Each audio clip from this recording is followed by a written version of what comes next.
Hi, DZ Movies here. Today we explain the 4th episode of Stranger Things Season 4. Incoming spoilers. Watch out and take care.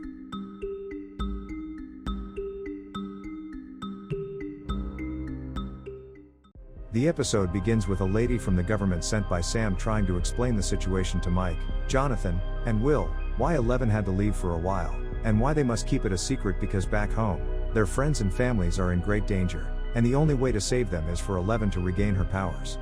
Jane herself sends a letter to Mike, telling him that she had to leave to be a heroine again.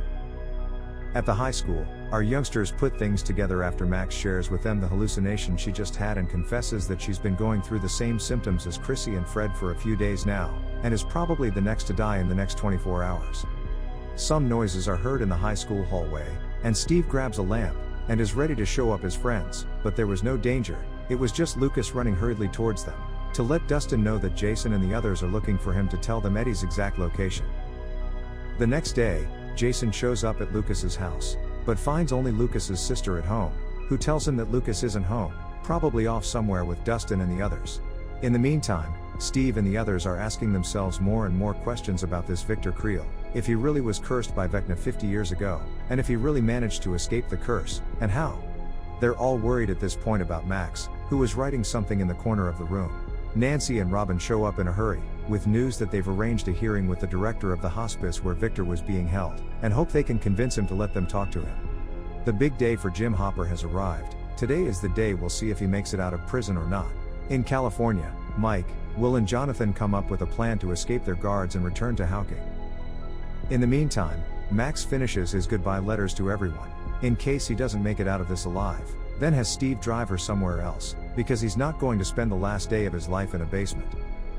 At the mental hospital, Nancy's formal and polite approach to convince the hospital director to get in touch with Victor Creel fails, but her luck is that she has Robin with her, who can't help herself and starts talking by being herself, impressing the director with her authority and courage to speak her mind, and accepting their request. Joyce and Murray meet with Yuri, to give him the $40,000 as agreed with Enzo, to free Jim.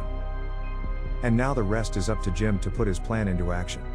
He destroys his sledgehammer and demands its replacement, and when the guard enters the storeroom to bring him a new one, Jim walks in on him and kills him. His absence is noticed by another guard, who heads for the shed catching Jim as he tries to remove his handcuffs. The fight between the two begins, and after several exchanges of blows, gunshots are heard from inside the shed. At the last moment Jim also kills the second guard, but the shots are heard by the others rushing around. Jim escapes through the roof and manages to flee on a snowmobile, while behind him the shed explodes along with those following him. Watching what happened, Enzo is amazed that Jim managed to escape despite his odds.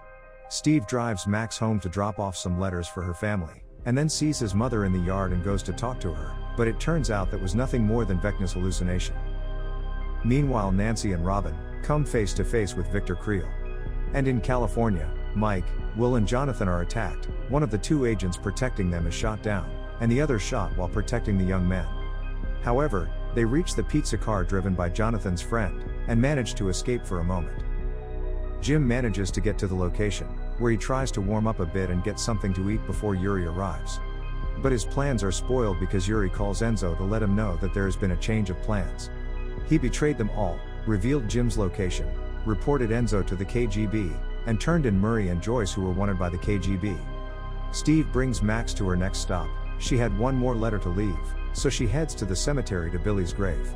Back at the mental hospital, the girls talk to Victor, who begins to tell them how it all happened. Many years ago when he returned from the war, he inherited a fortune from a relative who had died, and bought a big, beautiful house for his family, but they only had a month's stay in that house. Slowly signs began to show that it was cursed, and he was sure that a demon was somewhere in the darkness ready to harm them. Animals began to be found dead around the house, his children began to have nightmares, and his wife had visions.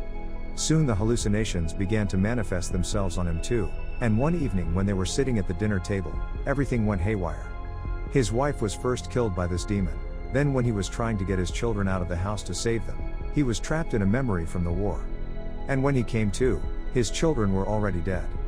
He tells how he tried to kill himself to be with them but the prison warden wouldn't let him die.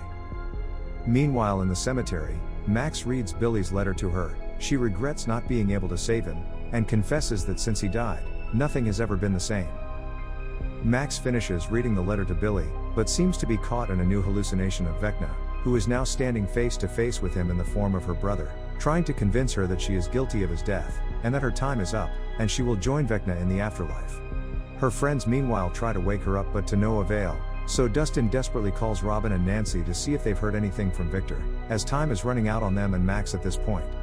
Nancy and Robin are caught lying about who they are and who sent them, so the hospital director calls the police, but the girls run away and manage to escape.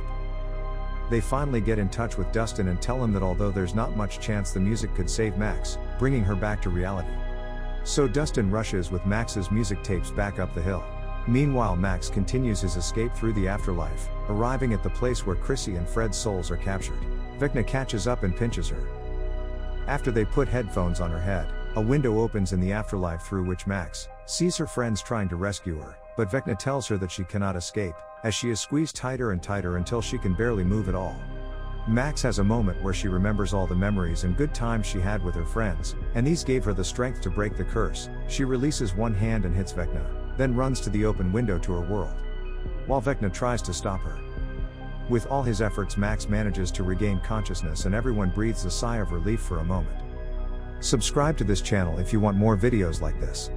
Thank you for watching and don't forget to turn on notification to help this channel.